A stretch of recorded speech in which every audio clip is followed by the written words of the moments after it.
Hello. At this time of year, Christmas, I recall as a probation officer, we used to get quite a lot of cases coming up at court to do with drink driving.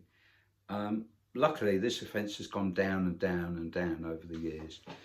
But I recall that quite a few cases that I was asked to write reports about for drink driving did have quite sad circumstances surrounding the offence. And drink driving is a very serious offence and can cause really serious, you can get seriously puts up a risk of fatal accidents on the road, drink driving. Um, but on the other side was, I found that quite a lot of people that got caught for going for drink driving had very serious, stressful circumstances going on in their lives, which they weren't dealing with particularly well, and maybe they needed bit more support. So to help them through these difficult circumstances, rather than resorting to alcohol or abusing alcohol and then driving. So I call one such case. There was somebody who recently lost their mum, and they weren't dealing with the bereavement particularly well, and they started drinking again. Um, Relationship breakups, it seemed quite, following a relationship breakup, some men seem to revert back to behaviour that they used to do years ago and go back to the pub and things like that. But one of the most marked one that I shall never ever forget was a woman who came in, and she gave some sort of excuse for drink driving, which I didn't really believe at first.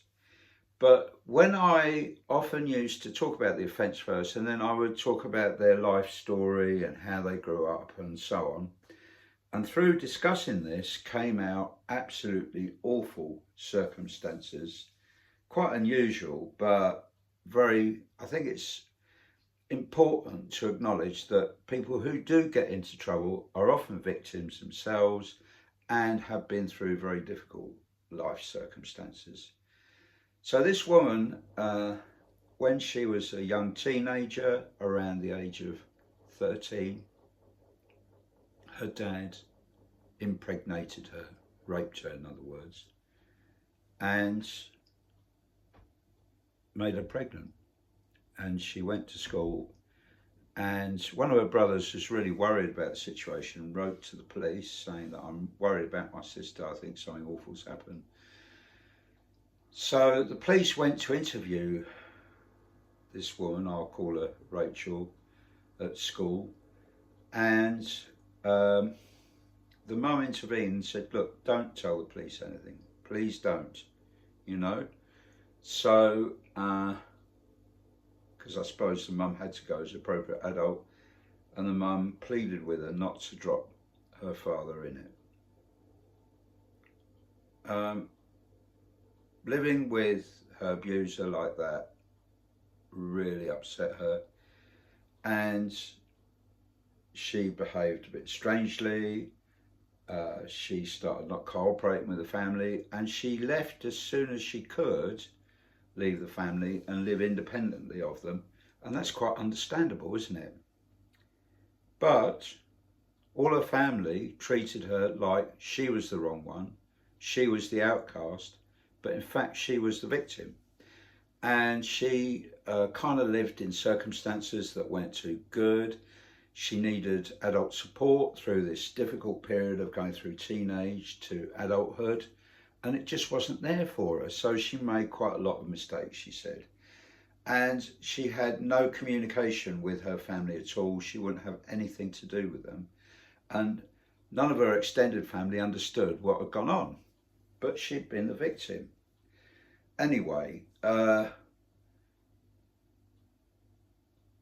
she had to have an abortion, really, which is awful to think about, and this child would have been created by her father. It's just terrible, isn't it?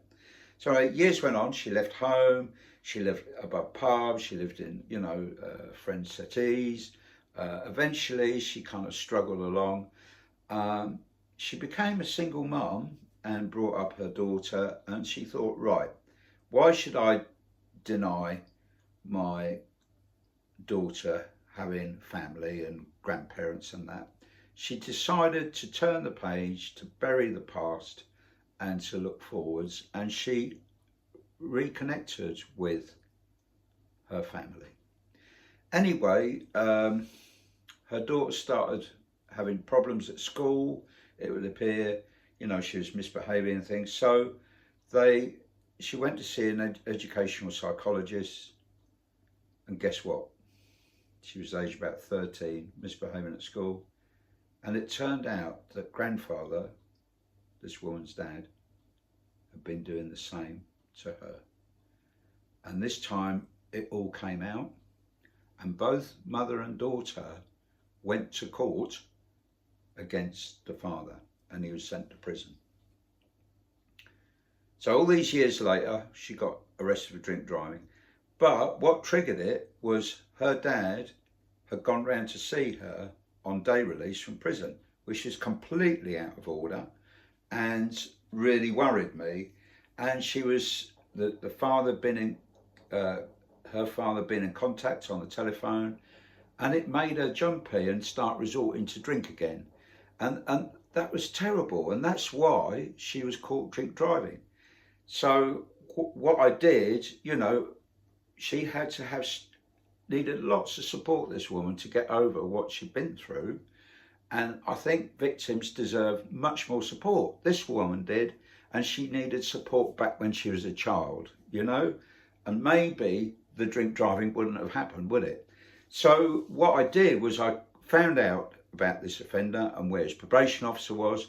I put measures in place that he shouldn't have anything to do with his daughter or his granddaughter in future. He wasn't allowed anywhere near their home whilst on licence. And, what terrible circumstances. But also we had to give her alcohol education and make sure she didn't resort to. So, I proposed in the report a probation order, and that she get learn strategies to deal with stressful situations, give her lots of support, to be very firm with her abuser, her dad, and to have firm boundaries with him, but also to learn to manage life without having to resort to alcohol was very important.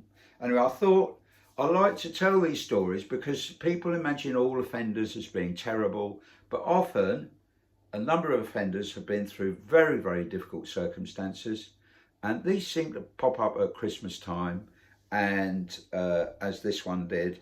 And I think really we need to be a bit more compassionate towards each other in the world at times, and give people support when they deserve it. Anyway, all the very best, and have a lovely Christmas. Cheers now. Bye-bye.